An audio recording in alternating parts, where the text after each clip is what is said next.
Kitabu cha kwanza cha Musa kiitwacho Mwanzo. Mlango wa pili.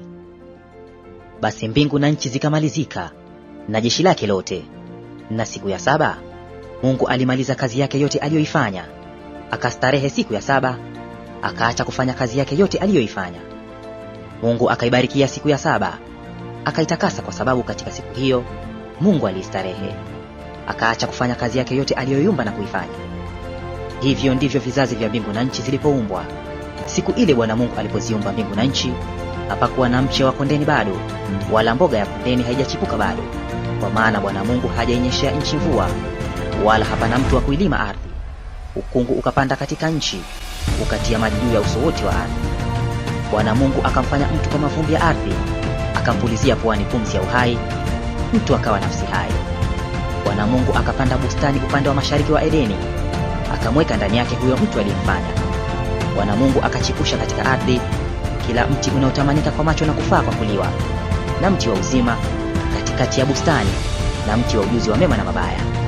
Ukatoka mto katika Edeni wa kuitilia bustani maji, na kutokea hapo ukagawanyika kuwa vichwa vinne.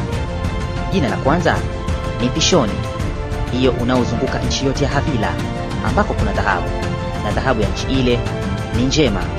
Huko kuna bedola na vito shoham.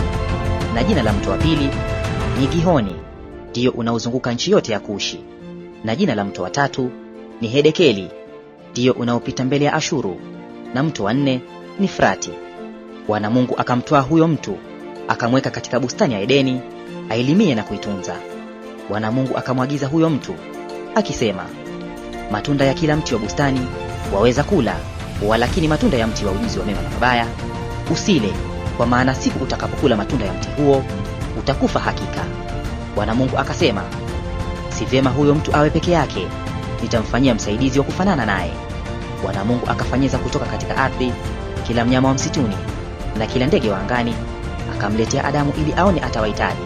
Kila kiumbe hai jina alilokiita Adamu likawa ndilo jina lake.